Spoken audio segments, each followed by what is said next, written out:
This is Dan Wooding, and I am in Hollywood, California, in a beautiful home overlooking Los Angeles with a gentleman who can do something that I could never do.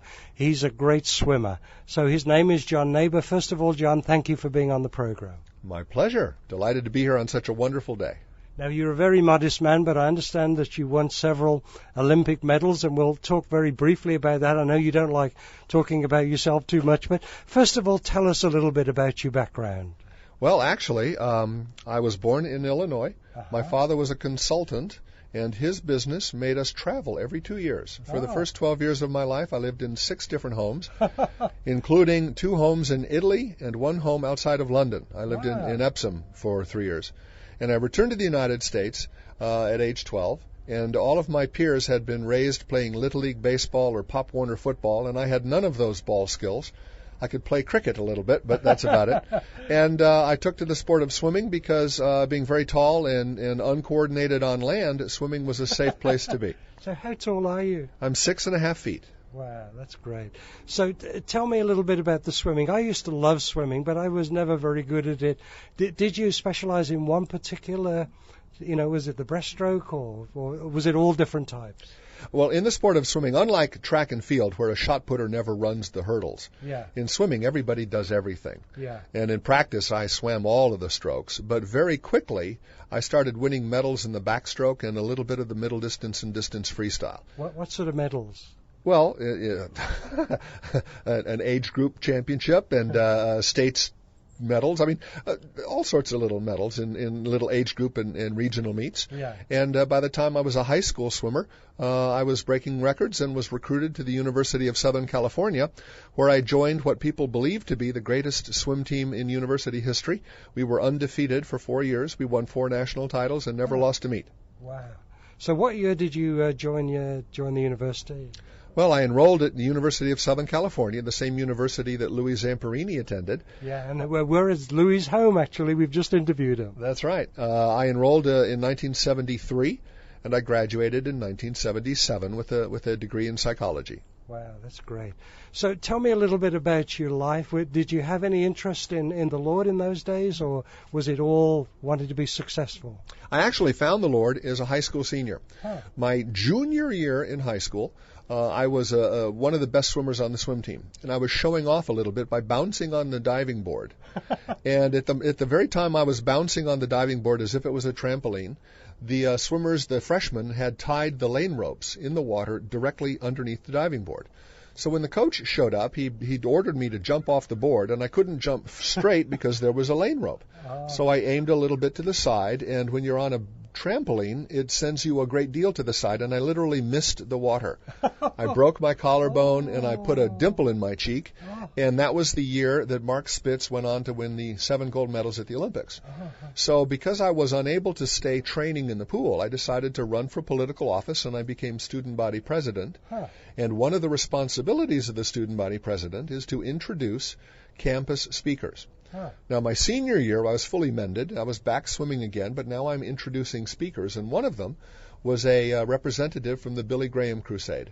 His name was Rick Carino, and he had been a Hell's Angel, and he talked about a life filled with drug use and crime, and I didn't really relate to him. But he invited the audience to contemplate the following question. If you invite Christ into your heart and nothing happens, what have you lost? What's the downside? So that night, in the privacy of my bedroom, I asked the Lord into my heart. And I'd like to say that the ceiling opened and a dove landed on my shoulder, but it was nothing quite that exciting.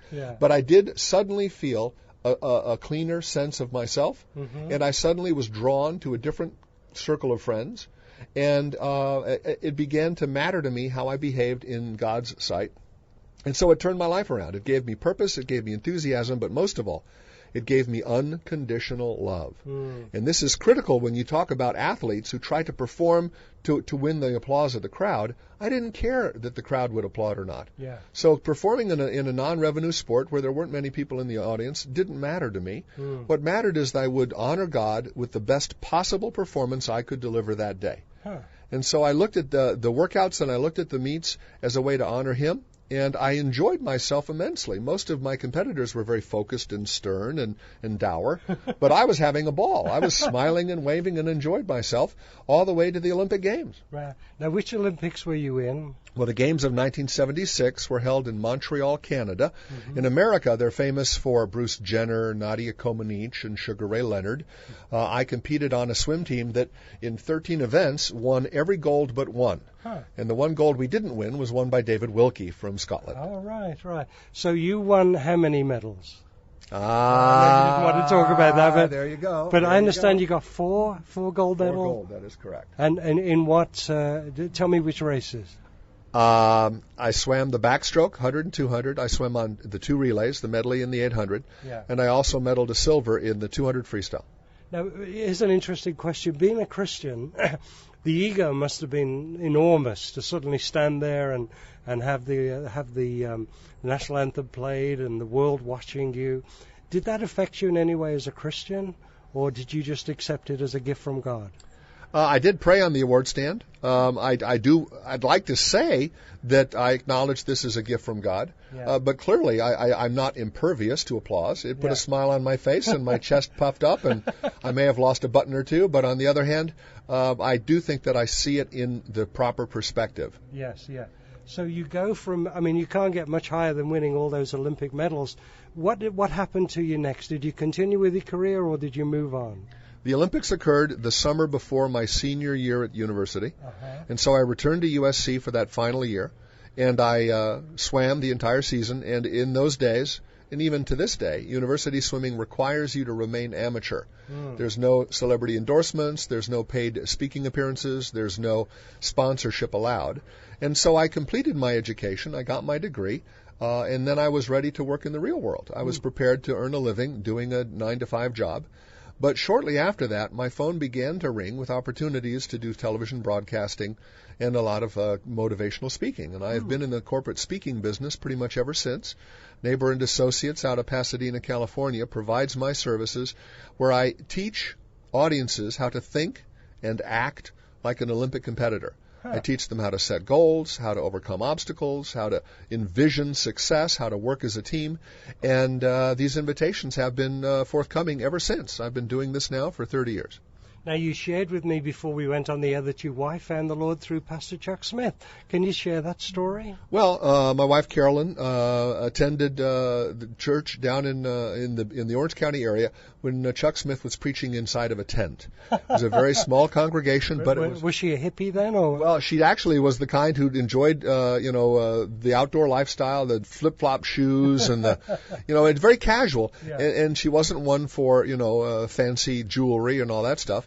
And the people who came to that church and the worship in that church and the lectures in that church opened her heart and her mind. And frankly, that's one of the things that I owe the Lord, is the fact that we both found Christ and enjoy each other's company as a result. So when did you meet your wife-to-be? I met Carolyn after the Olympics, in fact, a couple of years later. I found out that she had actually been cheering for one of my competitors. Oh, that's terrible. Well, that's okay. He and I are friends. But there's an organization in Southern California called Young Life, which is a high school youth group. Sure. And a friend of mine from the university was a camp counselor at Young Life, and his fiancée worked for Carolyn. So when Young Life had a fundraising dessert, she invited Carolyn and Otis invited me, and the two of us sat at the same dinner table, and we got to meet. I was entranced. But I didn't really do anything about it until a couple of months later when Otis and Robin were to be married, and I was in the wedding, and I wore a tuxedo, and Carolyn came to the wedding unescorted. So at the reception, I think I made a beeline toward her, and we danced the night away, and the relationship began. Oh, that's wonderful. Now, did she know anything about you at the time? I'm sure that Robin told her a little bit about my swimming exploits, but even those were 5 years in the past by the time we'd met. Right. So I don't think that was a major part of it, although it is a major part of my career. I travel a great deal, and I've done television broadcasting as a result of my swimming. It's opened many doors for me, and I don't regret or begrudge any part of it. So what do you do with your Are you a sports color person or what? Yeah, well, after the Olympics, I was invited to be the expert analyst for my sport in swimming, and I did that for 4 years. And then the Olympics that followed mine were the 1980 games when the United States chose to boycott the Olympics. In Moscow, correct.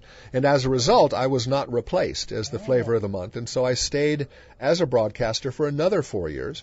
And by this point, if you do anything for 7, 8 years, you get to be pretty good at it. So I began moving over from the expert analyst role into the what we call play-by-play role. And so I could cover any sport. I've broadcasted fencing and gymnastics and volleyball and wrestling and figure skating and all the different Olympic sports. I've covered 30 some odd Olympic sports. I've attended 9 different Olympic games. So I'm an Olympic fan now as much as I was a competitor. That's wonderful. Can you name which network you were with? Oh, well, in 1988, I covered the Olympics for NBC. I worked on ABC's Wide World of Sports as an exclusive broadcaster for 5 years. Wow, well, that's great. Now, looking back on the Olympics, what are some of the highlights for you? I mean, was it a wonderful experience or a terrifying experience? For me, it was wonderful. For me, it was the first time an athlete competes in the Olympics. In my case, I looked at it just as another swim meet. I didn't really understand its global implications. But my favorite memory of those Olympics was standing in an elevator going up to my dorm room in the athletes' village. Behind me is a 7-foot-tall basketball player. In front of me is a 4-foot-11-inch gymnast. To the right is a boxer with a broken nose. To the left is a wrestler with a cauliflowered ear. And they're all speaking different languages. They're different colors, different politics, different stories. And at that moment in time, I realized this really was a concentration of the very best the world has to offer in a wide variety of fields. And it was an absolutely enthralling concept. Could you sleep at night? I mean, before a big race? The swimming events took place in the first of the 2 weeks of the Olympic Games. And at that point, almost everybody still has yet to compete. The village did get slightly noisier and rowdier every night. As people's athletic careers came to a close, they started to party. And the people in the final week of the Games, it was absolute pandemonium because everybody's having a good time. But in my case, I slept like a baby. I prayed every night, so I was nice and comfortable. And the venue was just a short walk from the village, so it was very easy to get around. And I do remember the people of Canada, the people in Montreal, were so hospitable, so generous, so gracious that it was an absolute idyllic time. I went to Moscow to work with Billy Graham after the Moscow Olympics, and he actually had his crusade in the indoor Olympic Stadium. How did you feel when Jimmy Carter pulled the whole Olympic thing out of Moscow? Was that a mistake, do you think? In my opinion, it was. At the time, I think I was restrained from actually saying so. Many Olympians realize that they're 22 years old. They don't know much about international government politics. So in most cases, the athletes took it for granted when the Olympic Committee said we should support the president on this. In retrospect, clearly it was a big mistake. I think combining the thing that I loved about the Olympics was that politics should not and was not a big part of it. Yes, they flew my flag, and yes, I suppose there are countries that believe that if our athlete wins, it means that communism is better than capitalism. Now, the athletes themselves don't believe that, not for a moment. And the fact that I could actually go up to a communist and exchange sweat jackets with them, and exchange mailing addresses, and we could talk about things. The origin of the modern Olympic Games was designed to cross political boundaries and encourage international relationships to grow peace, and to use the athletes as a bludgeon to make a political point was a huge mistake. So looking back on some of the Olympics you've covered since you've been in yourself, are there a few highlights you can recall? Well, the games that followed the boycott were here in Los Angeles, the 1984 Olympics, and I was honored to serve on the board of directors of those games. And I was honored to be one of 8 Olympians holding a corner of the white Olympic flag as we marched into the opening ceremonies. And when I marched into the ceremonies and saw what I believed to be 100,000 people cheering and yelling and happy to be there, and there was such great joy, it underscored the point that the Olympics transcend nationalism, and I was delighted to be a part of that. Also, I've been honored to carry the Olympic flame as part of 4 torch relays since then. And when you carry the Olympic flame, you carry the hopes and aspirations of the Olympic movement, and to see the faces of the smiling children waving and being inspired by that flame, it's a privilege and an honor to be a part of that. Just out of interest, which is more important to you, being an American or being a Christian? Oh, clearly, I think being a Christian, that's the one that provides eternal salvation. Yeah. I'm very proud of being an American. Don't get me wrong. Yeah. There's no other country on the world that I would rather be a Christian in. But if I had to choose between the two, I'd choose to serve the Lord. Yeah. Now, you go out, you do motivational speaking. Tell us some of the things you share with people. Well, corporate America does not pay to hear a spiritual message. So though I am a Christian, I'm not preaching the gospel from the microphone unless I'm addressing a church. Mm-hmm. However, corporate America does pay to learn how to become more productive. Mm-hmm. And the Olympic movement taught me clearly how to climb the ladder to the point where I was the very best on the planet at one thing. Yeah. Now, I laughingly say that the ability to swim quickly while on your back has limited value in society at large. So it's not the swimming fast that's important, but it's setting a goal and finding a way to achieve that goal. Sure. And I talk a lot about how goal setting is, in my opinion, the third step of an 8-step process. Mm-hmm. That you have to begin with the desire to experience a particular emotion. Mm-hmm. For me, we refer to that as having a dream. That when you got married, you had a dream of raising a family and seeing those children successful in life. And how you feel at the anticipation of that achievement, that's the dream. Mm-hmm. Now, in America, we tend to say, don't let your feelings affect your emotion, your decision. I say, my goodness, your feelings are one of the most powerful weapons you can have. Sure. So I start with that basis. I ask my audience, what would you like to feel like a year from now, a decade from now, at the end of your life, and then live your life backwards. And then there's all the other steps. There's attitude or confidence. There's goal setting. There's planning and strategy. There's short-term stepping stones, overcoming obstacles, hard work, and, of course, finally, what I refer to as performance under pressure, being at your best at the right moment in time. What sort of response do you get from the audience? Standing ovation, of course. That's wonderful. No, of course, that everybody wants to feel that they can be as good as anyone else on the planet. Yeah. And if I teach them how to feel that way, it inspires people to go on to be successful. And while I won't say that hundreds of Olympic champions have grown out of my speech, I will say that everybody who hears it performs at a higher level. Yeah. It's fascinating for me to move over to the United States, where success is very important. In Britain, we value failure. There was even a club for British failures called the Not Terribly Good Club of Great Britain, and you could only be a member if you were really pathetic. Well, that's a shame. Well, I tend to agree with your observation, though, that if you ask 100 Americans to name Britain's most famous athlete in the Olympics, they might choose Eddie the Eagle Edwards. But it is interesting that God uses the weak things of this world to confound the wise. So if he uses the weak things of the world, how do you respond to making people successful? I suppose that's a good question. I would like to submit that when people ask me what if there's a secret to my success, at that point I think I can acknowledge Christ's role in my life. Mm-hmm. I do struggle, to be honest with you. I struggle with the concept of, am I teaching people to be self-reliant, or should we teach them to be reliant on God? Mm-hmm. And in the eternal scheme of things, clearly reliance on God is the most important. But I wouldn't get an invitation to speak if that was the topic of my address. If you could start a Not Terribly Good Club of America, do you think it would go well here, or do you think Americans don't like failures very much? I ask audiences, how many of you, by show of hands, can name, or how many American Olympians can you name whose greatest accomplishment was but a silver medal? Yeah. And it's very rare that I get 1% who can name a single Olympian whose greatest accomplishment was a silver medal. Yes, yeah. Now, somebody listening to this, they're into sport, they want to be very successful, but they've never given their lives to Christ. What would you like to say to them? I'd repeat what I heard.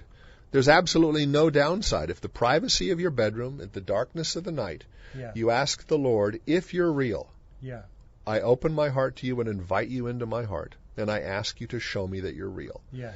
If it's all a fantasy, there's absolutely no downside to making that prayer. It doesn't have to be in front of an audience. You don't have to raise your hands and speak in tongues. All you have to do is have a willing heart and says, Christ, I want to believe in you. I know that the analogy was made to me. I'm a very good swimmer. I can probably swim farther than just about anybody. But I cannot swim from California to Hawaii. And if we had a race, I Yeah. may be better than any other human, but none of us are going to Yeah. get there unaided. Yeah. And to acknowledge the fact that there's a God-shaped void in my heart Yeah. and say, Lord, if you're real, please fill me up. Yeah. That's all you need to do. Wonderful. Now, we're at the home of this rather extraordinary, another Olympic gentleman, Louis Zamperini. Tell us a little bit about him and why you're helping him. Louis Zamperini was a runner at the 1936 Olympic Games in Berlin. Jesse Owens was a roommate of his on the ocean voyage over to Berlin. He was raised in Southern California, the son of Italian immigrants, and he was a bit of a juvenile delinquent. He would run from the police, and they'd have to try to chase him down. And one day a policeman said, "You run so fast, why don't you run for sport?" And he took it up, and he did very, very well. And he became, as a high schooler, America's entrant into the 5,000 meter at the Games in Berlin. He ran the last lap so fast that Adolf Hitler himself took notice and asked for a public meeting. Well, Louis still was a bit of a juvenile delinquent, but he was heading for being the man to break the 4-minute barrier. He might have beat Roger Bannister to the punch, but the 1940 Olympics were canceled because of the war, and Louis volunteered to serve in America's Air Corps, where he was a bombardier in the South Pacific. On a reconnaissance run, his plane went into the drink, and he and 2 others survived to get into a life raft that floated for 47 days and 2,000 miles until he was rescued, be that the term I use, by the Japanese. And he was promptly made a POW, and he endured 2.5 years of physical and emotional abuse. And throughout this time, he was intent on revenge. Anger and resistance was his default mode. Well, he returned to the United States at the end of the war to a ticker tape parade, and everybody thought that he was just the greatest thing, and they honored him, and he enjoyed the high life. He met and married a debutante, and he met a lot of Hollywood superstars, but at night he was tortured by these nightmares where he wanted revenge against these abusive guards. And one morning he woke up with his hands around the neck of his wife, thinking she was the guard. It so scared her she threatened divorce, but she changed her mind after she heard Billy Graham deliver a message in a tent revival in Los Angeles. That was 1949, I think. And Louis attended that same revival meeting the following day, and the day after he decided to give up his control of his life, and like magic, the miracles ceased. And Louis decided to become a missionary for Billy Graham, and he went back to Japan to preach the gospel of forgiveness to the very same torturers who had abused him. Well, his life has been an inspiration ever since, and this week Laura Hillenbrand, who wrote the book Seabiscuit, which was made into a very popular movie, she and her publisher Random House have released the book Unbroken, which is her version of Louis's life. Louis had written his own autobiography referred to as Devil at My Heels, but Unbroken is now one of the top 2 selling books in the country, and Louis can tell his story all over again. Louis turns 94 in January, and LouisZamperini.com is a great place to go learn about his life, and you can actually pick up an autographed copy of his book on that website. But you're here at his home helping him out. Why are you helping him? Well, I love Louis. I love Louis because of his USC connection. I love him because he's a Trojan, because he's an Olympian, but most of all because he's a brother in Christ. Yeah. And when I find out that people are so moved by his story, I do it. I consider myself John the Baptist to his story because I want to proclaim his message and invite him to talk to as many people as possible. And I'm privileged to help him in this technological day and age where he doesn't do email or fax machines, but I can help him schedule interviews and assign books and be invited to speak, and I enjoy doing that. That's wonderful. Finally, people listening to this, they're going through a difficult time. You've seen great success in your life, but you know how many people are going through divorces or cancer or whatever. Just in 30 seconds, what would you like to just share with them? Well, I know in the last couple of years it's been a difficult time economically in this country, and I know on a personal basis, because of some family issues, that there is a great deal of pain in the world. I don't believe that Christ comes to make all pain go away. I do believe that he is the great comforter, and he makes pain tolerable. And for those who are in great pain, in feeling great sadness, there is somebody who cares. There's somebody who can minister to you. And by opening your heart to Christ, the pain won't disappear, but you will find a way to endure it. Oh, that's wonderful. Now, if people want to know more about you, do you have a website where people can go? Sure. JohnNaber.com. I should spell that. JohnNaber.com. And John@JohnNaber.com is my email address. And if people go there, do they have a little bit about your Olympic career on there? They certainly will find everything that I'd like them to know. Well, that's wonderful. Well, we've been speaking with John Naber. We're in an absolutely gorgeous spot overlooking, we're actually in the Hollywood Hills overlooking downtown LA. And I just want to thank you for being on the program today, John. And God bless you. And finally, the website again is? JohnNaber.com, or actually LouisZamperini.com. LouiZamperini.com. Thank you so much. Certainly.